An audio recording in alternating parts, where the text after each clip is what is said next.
So I have a small organization called Lower Puna Rising, and we're a design build collective, and we really just help vision some of these ideas, right? We help formalize them and put them into place so that we can then present them business plans and grants to get money for them so we can do them. I went to school for design. I had a professor, a whole systems designer, tell me about this process, right? How to take something from an idea to a reality. There's these clear linear steps to do that. And so right after school I worked with community arts, and I saw that some of these aspects of this process we were using to engage community to create artistic enhancements in gardens and things like that. And then I adapted it, right? So this crazy design process that can sometimes feel really overwhelming, what I've done is streamlined it in a way that I hope that it's accessible and easy to engage with. So you can take any idea from the download or the crucible of it and bring it into realization. I've used this to make gardens. I've used this to create a project that I started in Thailand and a project I did here at the Permaculture Foundation of Hawaii. I've used this to help young people find their calling. I've gotten it broken down where you can pretty much translate it into whatever project you're working on, right?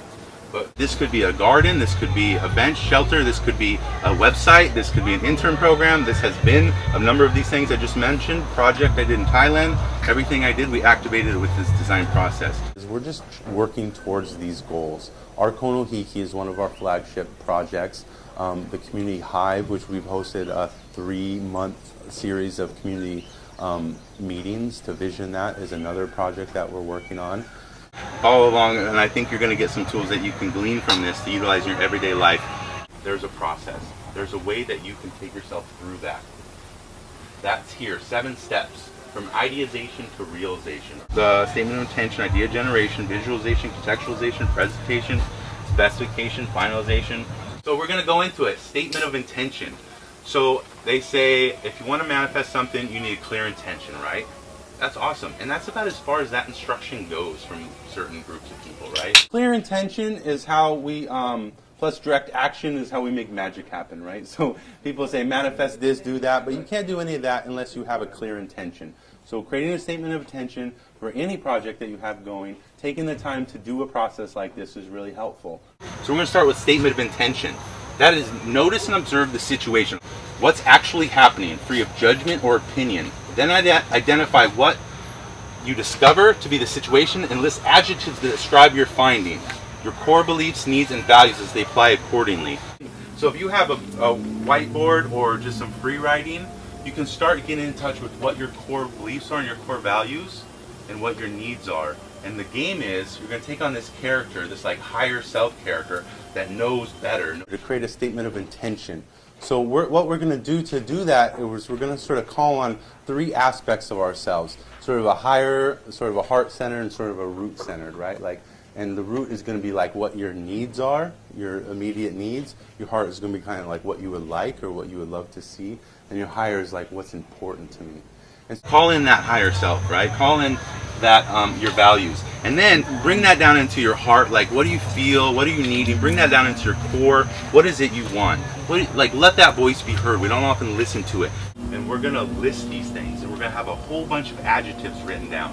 And with those adjectives, we're going to create a mission statement or a vision statement or a statement of intention. It could be a paragraph or a couple sentences, or it could be a whole short story. It's like this aspect of yourself that like it really has these strong values, right? What are your values?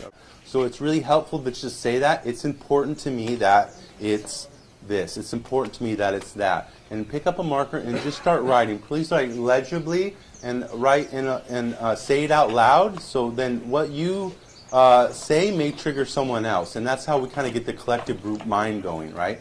It's important to me that it's beautiful. Right, that it's beautiful. Now's the time to dream. There's no wrong answers. And play with that a little bit. On the same paper? On the same paper. I would like it to be easy. Right, easy. This is your needs. This is your childish self, right? Like, you're not thinking of your higher self or your heart. You're just like, I want this and I want that. Get it out. You can even throw a little tantrum. Say your name. Get it. What? Say it out loud. I want this. I want that. takeaway from this is a fuller understanding of the situation with a clear statement of intention, what is important to you, and what you're needing. This can be a paragraph, an essay, as long as it stays true to your observation and avoids judgmental stories. We want to stay objective. The character we want to call in is curious and open, but objective and honest. Okay, good job. So everybody kind of understands what's important to us, what we like, what we need, and we're going to create a statement of intention with that, right? So we'll build a little paragraph that says for this community, it's important to them that they have this, that they want that they would like to see this. Okay, idea generation.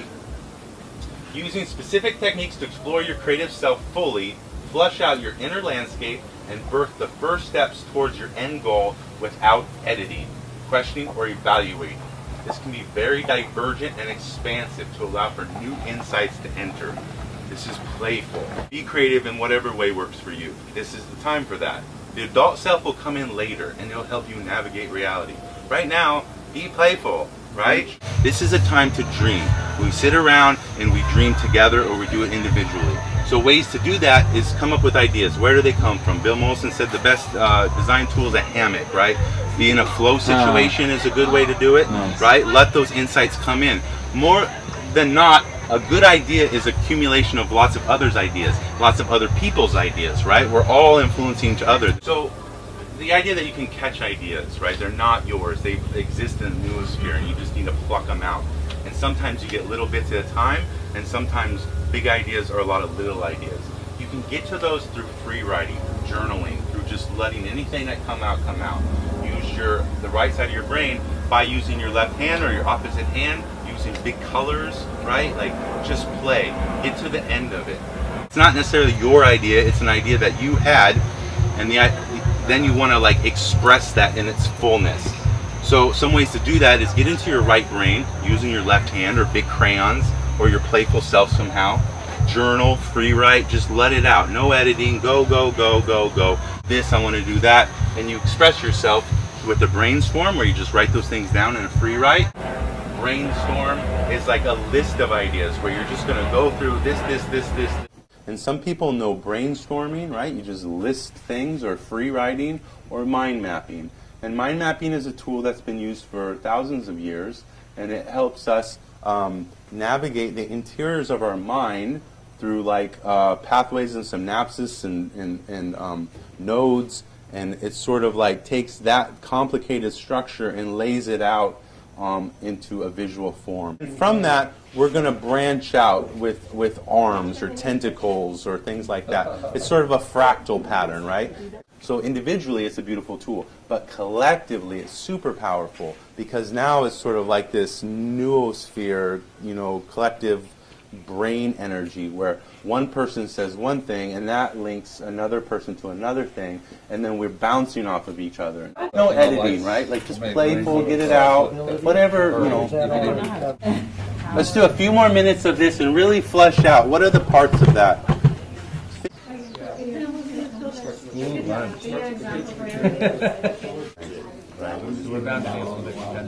It shouldn't have to be toasted. Right. If you can't read upside down really well, you don't walk around. Right. Most tropical places I live, that's kind of the strategy. Drumming, let's highlight that. Because you got to go all year, right? So I'm back in Nebraska where I'm from the farm, we work, in spring and fall quite a bit. And then winter they're down, but here all year, so you gotta take it easy. You gotta take that all day pace, all year pace, right? There's someone from Puna who has an air-free house in Thailand. Steve is his name.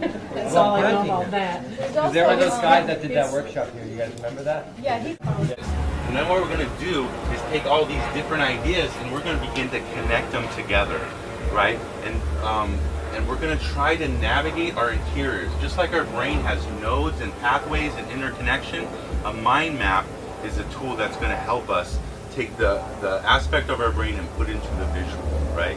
So what we're going to do is put something in the middle that matters to us. This is this person's values. These will probably have been brainstormed where we list them down. And then we're going to begin to list onto that, and then onto that, and then onto that. And it's going to build. And the idea is that you don't have easy connection with like the ends of your neurological system. You have to link to it. You have to jump to it. And if you do this with other people, you can jump even bigger and bigger and bigger. So, so we want to link to that. And the idea, the mind maps can be beautiful. It's an amazing technique. Aristotle used it. Leonardo da Vinci used it. It's been used by great thinkers for a long time. It's a way to visually represent the full capacity of a thought. And like I said, there's no editing. It's just, you can edit it later. Let this be expansive. So if it's not on your mind map, it's not going to make it to the end process. This is a series. Each one of these are about 4 foot by 4 foot. And we did this for a local project called The Hive to flesh out the idea of the hive. So we were able to do a very complex, each one of these was a center, but it's all connected. We were able to visualize a very complex idea, a big system, by doing individual mind maps and then putting them together. So you can do this on the computer, right? But it's less like exciting, really. Like it's more, it's to do it with pen and paper, get some big paper out, get some friends, or if it's just you, and just let it be more creative. But if you want to take that and put it into a computer program, feel free. There are some out there that are fun. Our takeaways here are a fully expressed fractal map of your interiors with pictures and colors that resonate with your personality, including multiple interconnection and unanswered questions. This is step 3, visualization. This one's awesome. All right, use your statement of intention and your mind map. So you got statement of intention and your mind map. You got 2 projects for your portfolio. Begin to merge your ideas into visual form. Let images represent ideas without too much specification. Allow mood and feeling to be part of the expression. All right, so vision boards, old school way of, right? You can just cut and paste and have fun with it. You can get quite creative with it. It's your symbol. It's your portfolio piece. It matters to you, right? But nowadays we have Pinterest, so that's super cool. A lot less glue and magazine. Who has magazines? Not very many people anymore. So Pinterest. So as you get a Pinterest account, you surf around the internet. You're like, I like that. I like that. I like that. Your subconscious is mapping itself. I like that. I like that. You can go on Google Image and you can just type in awesome, and awesome comes up, and it helps you understand what kind of awesome you're looking for, right? And that's a way, really quickly, you can navigate your interiors, and you can begin to put visions, moods, feelings, vibes into what you're talking about, right? And then you can put it into Word or Photoshop, or you can just write on it, print it out, write on it. So you want to find images that mean something to you, right? You can put them into Word, you can put them into Photoshop, you can just collect all your images and put them in a slideshow. That's the easiest way to do it, probably. Put them in a folder, then slideshow that folder. You want to allow yourself to get into the character. You want to allow yourself, remember this is playful, you want to dream. You want to daydream. Remember when we used to do that? When we used to daydream? So get into that. Get into that. Get into that consciously if you can. Get into that. And allow yourself to imagine and to be playful, and let your visual literacy communicate your internal playful self. So the takeaway here is a visual representation that communicates the fullness of your statement of intention and the expansiveness of your mind map with feeling and personality mixed in. Visualization. So next one, contextualization. The idea here, this is I think step 4, contextualization. Look around and discover what others are doing. Gain inspiration from their journey and realize how your unique expression is connected to the larger conversation. Contextualization. Contextualization. Check out possibilities and people who inspire you globally and locally. Then contact them. Reach out, build like a network of people that are rocking it how you want to rock it. People that maybe you come across with when you were making your vision board. Let them inspire you. The takeaway here is new inspirational influences and friends, hopefully, with a better understanding of how they got to where they are. Contact information, websites, books from organizations that you find to be exciting and motivational to push and support you, right? You're building a Rolodex, you're building a network, you're building your connection. Your idea that you brought to visualization, you're now beginning to reach out into the world to see what other people are doing to manifest that. The mantra here is define the others. All right, so real quick, we've done statement of intention. Remember, that's values and needs, things like that. Idea generation, that's the mind map, right? Visualization, dream boards or mind movie. Contextualization, find the others, right? And see where you are on that map and then reach out. Presentation. So collect your 4 polished portfolio pieces from your process, streamline it to be able to communicate it to other people who you trust, who will reflect back to you honestly. Revisit and integrate feedback accordingly. That last part is important. Revisit and integrate feedback accordingly. That's why you're doing it. We want to find people in our community that were able to hold space for us. That maybe even people that we trust, that are going to be super authentic with us. We're going to find people that make us nervous, elders, right? That's what they got wisdom, and they can give back to us. They can reflect back to us, and they can help us. Just the mental thought of I'm going to present to these elders who are super busy and don't got time for me possibly, and like that reflection alone is going to help you get your T's crossed, your I's dotted, and it's going to get it together.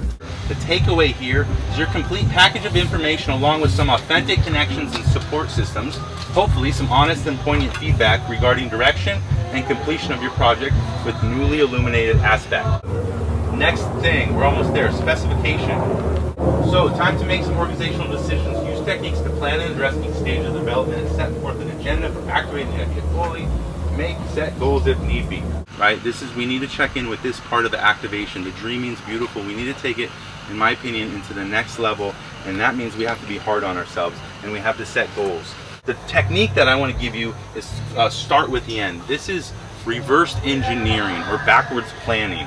So the very end, you can vision, because you have your statement of intention, you have your mind map, you have the contextualization, and you have the which one am I missing? Visualization. You have all these things in front of you, and you have a good picture of what the end looks like.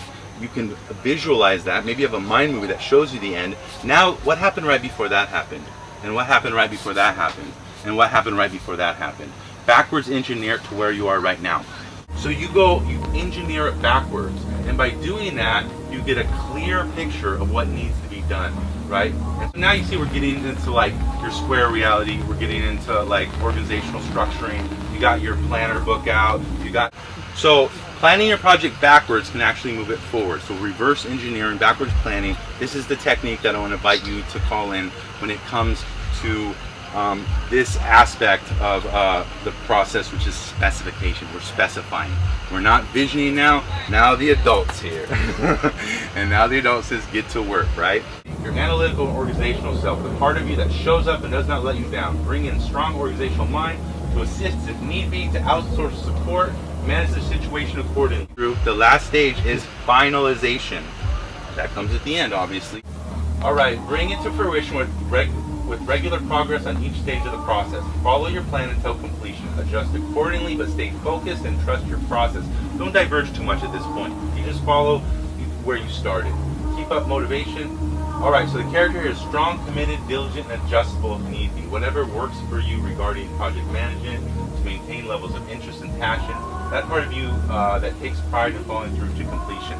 This part is super important, right? We made a plan, right? But the last part is people are doing a little parade a little bit early, so high five yourself, go out and celebrate, but you still got a lot of work to do. So you need to take step by step, you need to keep walking, you need to push yourself, right? So this dreamer self that's sitting and what am I gonna do? That's at the beginning, right?